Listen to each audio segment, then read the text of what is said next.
Online कारोबार और नकली सामान के विरोध में व्यापारियों की हुंकार। आइमा हॉल में हुआ कार्यक्रम, बड़ी संख्या में व्यापारी शामिल। मेरठ, 2 जून 2025। पश्चिम उत्तर प्रदेश संयुक्त व्यापार मंडल के बैनर तले व्यापारियों ने एकजुट होकर ऑनलाइन कारोबार और नकली सामान की बिक्री के खिलाफ कड़ा विरोध दर्ज कराया। यह आयोजन सोमवार को मेरठ के आइमा हॉल में संपन्न हुआ, जिसमें वेस्ट यूपी के विभिन्न जिलों से बड़ी संख्या में व्यापारी पहुंचे। कार्यक्रम का नेतृत्व संगठन के अध्यक्ष पंडित आशु शर्मा ने किया। इस कार्यक्रम में व्यापारियों ने स्पष्ट संदेश दिया कि बाजारों में नकली उत्पादों की बिक्री से न केवल उपभोक्ता ठगे जा रहे हैं, बल्कि स्थानीय व्यापारी भी आर्थिक रूप से नुकसान उठा रहे हैं। उन्होंने ये भी कहा कि ऑनलाइन प्लेटफॉर्म्स पर चल रहे अव्यवस्थित व्यापार मॉडल के कारण छोटे और मध्यम व्यापारियों को लगातार घाटा उठाना पड़ रहा है। व्यापारियों को नहीं होने देंगे उत्पीड़ित, संगठन का संकल्प। पंडित आशु शर्मा ने अपने संबोधन में कहा, ग्रेटर देन व्यापारियों के साथ किसी भी तरह का उत्पीड़न अब बर्दाश्त नहीं किया जाएगा। नकली सामान और असमान व्यापारिक प्रतिस्पर्धा के खिलाफ ये संगठन मजबूती से खड़ा रहेगा। उद्धरण चिन्ह। इस अवसर पर एक समीक्षा बैठक भी आयोजित की गई, जिसमें व्यापारी हितों से जुड़े कई महत्वपूर्ण मुद्दों पर चर्चा हुई। बैठक में यह निर्णय लिया गया कि संगठन जिला स्तर पर जागरूकता अभियान भी चलाएगा और प्रशासनिक अधिकारियों से मिलकर व्यापारियों की समस्याओं को उठाएगा। संस्था से जुड़ने वालों की संख्या बढ़ी। आइमा हॉल में आयोजित इस बैठक के दौरान कई व्यापारियों ने संयुक्त व्यापार मंडल की सदस्यता ग्रहण की। संगठन की बढ़ती ताकत और व्यापारी हितों के प्रति उसकी सक्रियता को देखकर नए व्यापारियों में जुड़ने को लेकर उत्साह देखा गया। कार्यक्रम में मेरठ, सहारनपुर, मुजफ्फरनगर, बागपत, बुलंदशहर, गाजियाबाद आदि जिलों से आए व्यापारियों ने भाग लिया और अपने अपने क्षेत्रों की समस्याएं साझा की। ब्रेक के बाद सुनिए क्या बोले अध्यक्ष। Prem hospital and modular test tube baby centre पिछले 30 वर्षों से निरंतर आपकी सेवा करते हुए अब और भी बेहतर रूप में बिजली बम्बा बाईपास पे भी state of the art infrastructure, 24 घंटे इमरजेंसी एवं ICU, gynaecology, obstetrics, laparoscopic surgery, laser surgery, cosmetic surgery, infertility, paediatrics, NICU, trauma आदि एडवांस्ड सुविधाओं के साथ कैशलेस सुविधा उपलब्ध है। Prem hospital, inspiring healing, empowering lives, near Shoprix mall, बिजली बम्बा बाईपास, मेरठ। आज प्रोग्राम क्या ये हॉल में क्या रूपरेखा थी प्रोग्राम की? आज पश्चिम उत्तर प्रदेश संयुक्त व्यापार मंडल के पदाधिकारियों की एक बैठक हम लोगों ने आयोजित की थी, जिसके अंदर संगठन के सिर्फ पदाधिकारी आज यहाँ उपस्थित थे। व्यापारियों की जो विभिन्न समस्याएं हैं लोकल स्तर पर और प्रदेश स्तर पर, इसको लेकर आज यहाँ पे सबने अपने अपने विचार रखे। उन विचारों में निकल कर आया कि व्यापारियों के सामने ऑनलाइन व्यापार एक बहुत बड़ी समस्या के रूप में आ रहा है और सरकार का ध्यान किसी तरह का इस समस्या पर नहीं है। तो आज हम लोगों ने मिलकर तय करा कि हम लोग एक पोस्टल लेटर के माध्यम से सरकार तक अपनी बात पहुंचाने का काम करेंगे। इसकी शुरुआत, क्योंकि 1857 की क्रांति की भूमि मेरठ है, तो कोई भी क्रांति अगर देश के अंदर उठी है तो उसकी पहली चिंगारी कहीं ना कहीं मेरठ से निकल के गई है। तो इस ऑनलाइन व्यापार के खिलाफ भी पहली चिंगारी अगर निकली है तो वो मेरठ की सरजमी से निकल के जाएगी।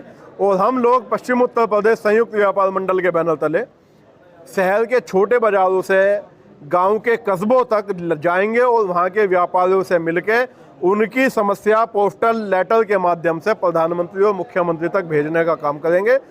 इसके अलावा शहर के बड़े बड़े चौपलों पे भी हम लोग सिग्नेचर कराने का एक अभियान चलाएंगे, जिसके माध्यम से लाखों की संख्या में व्यापारियों के सिग्नेचर करा के हम लोग शासन सत्ता तक भेजने का काम करेंगे, ताकि ऑनलाइन व्यापार से होने वाले नुकसान से आम जनता भी समझ सके कि उनके साथ ठगी हो रही है, सड़ा गला और एक्सपायरी माल उन्हें दिया जा रहा है। इसके अलावा जो व्यापारियों के लिए हानि हो रही है वो तो है ही है। व्यापारी समाज की दुकान में अगर एक छोटी भी दुकान है तो उस दुकान के अंदर व्यापारी सारी चीज़ें कॉमर्शियल दे रहा है। एक आदमी एक घर में रह रहा है तो वही यूनिट वो फूक रहा है और वही यूनिट बिजली की दुकानदार फूक रहा है, लेकिन दुकानदार को देनी है कॉमर्शियल और आम आदमी को देनी है उससे कम पैसे की यूनिट। उसकी दुकान के अंदर अगर बिजली का कनेक्शन लगाने वो जा रहा है 2 किलोवाट का, तो आम व्यापारी के लिए वो कनेक्शन आधे पैसों का और व्यापारी के लिए दुगने पैसे का है। तो इस तरह की जो समस्याएं हैं व्यापारियों के साथ, जब ये भेदभाव हो रहा है, जब ज़्यादा व्यापारी दे रहा है तो सरकार व्यापारी पर ज़्यादा ध्यान भी देना चाहिए। मूलभूत समस्याएं जो हैं, बरसात आने वाली है, हम लोगों ने अभी अगले हफ्ते नगर आयुक्त से समय लिया है। जो शहर बह जाता है, बाजारों के अंदर पानी घुटने घुटने आ जाता है, वो चाहे कस्बे स्तर पे हो, वहाँ के हमारे अध्यक्ष अपने चेयरमैन से मिलके और ईओ से मिलके उस समस्या का समाधान कराएंगे। नगर स्तर पे वहाँ के नगर आयुक्त से मिलकर और महापौर से मिलकर उन समस्याओं का समाधान कराएंगे। नालों की सफाई हो, और जो व्यापारियों के साथ ये जल भराव की समस्या होती है, इस समस्या से व्यापारियों को छुटकारा मिल सकेगा। छोटी बड़ी सब समस्याओं पर चिंतन होगा। आपने जिक्र किया ऑनलाइन का। हाँ जी। डिजिटल युग चल रहा है, युवा व्यापारियों को क्या संदेश देना चाहेंगे जो ऑफलाइन और ऑनलाइन की जो ये समस्या है इसमें उलझे हुए हैं? इसमें भी दो चीज़ हैं। हम बात कर रहे हैं कि आज हमारे एक व्यापारी है, वो अपनी दुकान का प्रोडक्ट ऑनलाइन तरीके से डाल रहा है, वो अच्छी बात है, हम उसके साथ हैं। लेकिन जो बड़ी बड़ी कंपनी, मल्टीनेशनल कंपनी आई हुई हैं, विदेशी कंपनी आई हुई हैं ईस्ट इंडिया कंपनी की तरह, उन्होंने आगे भारत को गुलाम बनाने की एक जो साजिश दोबारा से रची है। अमेजोन, फ्लिपकार्ट जैसी कंपनियां आ गई। अब जो है एक नई ब्लिंकिट नाम की एक कंपनी चली, उस पर सब्जियां, गाजर, मूली बिकने लगी। तो इस तरह की जो कंपनियां हैं, ये तो कंपनियां जो दोबारा हिंदुस्तान को गुलाम बना देंगी, और इसकी और उसकी तुलना नहीं की जा सकती। एक व्यापारी है, उसकी दुकान पे जूतों का व्यापार है, वो अपनी दुकान के प्रोडक्ट वो बेच रहा है कि भाई ये मेरे पास है, चाहो तो मेरी दुकान पे विजिट कर लो, चाहो तो मुझे ऑर्डर बता दो, मैं आपको घर पे डिलीवरी करा दूंगा। यहाँ तक ठीक है। लेकिन जो ऑनलाइन बड़ी बड़ी कंपनियां हैं, जो कंपनियों की कोई पता ही नहीं किसी भी चीज़ का, उस तरह की कंपनियों पर सरकार को बैन लगाना चाहिए या उनके ऊपर जीएसटी डबल करनी चाहिए। इन दोनों में से एक काम सरकार को करना चाहिए ताकि हम व्यापारियों को राहत मिल सके। अच्छा, फूड विभाग द्वारा व्यापारियों को उत्पीड़न की लगातार शिकायतें आई हैं, हाँ। तो इसे लेकर के आप किस नजरिए से देखते हैं और संगठन इस पर क्या करेगा, क्या प्रक्रिया? हम लोग तो हमेशा विरोध करने का काम करते हैं। फूड इंस्पेक्टरों के द्वारा उगाई का काम होता बाजारों में, कोई सैंपलिंग नहीं की जाती, सिर्फ उगाई है। जहाँ की चीज़ समझ में आ गई वो कर लियो, जो नहीं समझ में आया उससे पैसे ले लिए। इस तरह की चीज़ें हैं। और इनके अलावा सरकार की जो इस पर नीतियाँ बनी हुई है, उन पर संशोधन करने की आवश्यकता है। लगभग 50 साल पुरानी नीतियाँ हैं जो आज पूरी ही नहीं हो सकती। जिस तरह की भैंस के नीचे का दूध ले जाओ, सैंपल फिल करा के दे देंगे।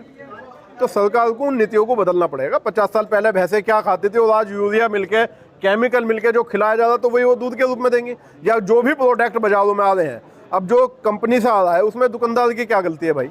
उसमें भी दुकानदार को लपेटा जा रहा। तो इस तरह की जो चीज़ें हैं, सैंपलिंग के नाम पे व्यापारियों का सिर्फ उत्पीड़न करा दिया सरकार, और कुछ नहीं करा दिया। लेकिन अगर मान लो कोई ऐसा काम कर रहा है, हाँ, नहीं, उसका विरोध है, उसके हम साथ नहीं है। उसके लिए हम बिल्कुल खिलाफ है ना। ऐसे लोगों का हम साथ देते हैं जो जानबूझ के आम जनमानस के लिए जो है घातक है, उसके लिए हम लोग साथ नहीं है। तो ये आंदोलन की आप जिक्र कर रहे हैं, कब शुरू करेंगे और कहाँ तक ये जाएगा? हम इस आंदोलन को मेरठ की जमीन से शुरू करेंगे और उसके बाद आसपास के जनपदों में इसे ले जाएंगे। शहर के बाजारों से लेके कस्बों तक ये फैलेगा। अगले महीने से इसकी रूपरेखा आपको सड़कों पे देखने को मिल जाएगी। अच्छा, आखिरी सवाल ये है, कार्यक्रम में बड़ी संख्या में व्यापारी पहुंचे जी, बहुत बड़े लेवल पर व्यापारियों ने ज्वाइन भी किया जी। इन्हें देखते हुए जिन लोगों ने आपको समर्थन दिया उसको लेकर क्या करेंगे? नहीं, ये तो सबका प्यार है। ये आज व्यापारी नहीं थे, सब पदाधिकारी हैं संगठन के। व्यापारियों के लिए तो यो अब आज भी छोटा पड़ गया। बराबर वाला सलमा मेमोरियल है, वो छोटा पड़ जावे तो संख्या तो व्यापार मंडल के पास बहुत बड़ी है। आज तो सिर्फ ये पदाधिकारियों का एक कार्यक्रम था, और इस स्थिति को देखते हुए आगे और कोई बड़ी जगह करने का काम करेंगे, क्योंकि गर्मी ज़्यादा है।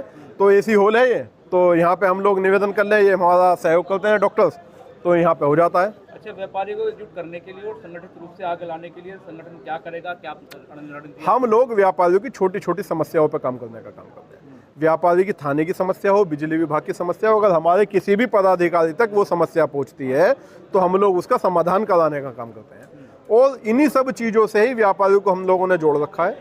व्यापारी चाहता है संरक्षण, व्यापारी चाहता है कि हम लोगों के साथ अगर कहीं कोई दिक्कत है, परेशानी है, तो वहाँ पे 4 लोग हमारे साथ खड़े, हमारे 40 लोग खड़े हो जाते हैं। इन सब चीज़ों को देखते हुए जनपद का व्यापारी आज पश्चिम उत्तर प्रदेश व्यापार मंडल से बड़ी संख्या में जुड़ता चला जा रहा है।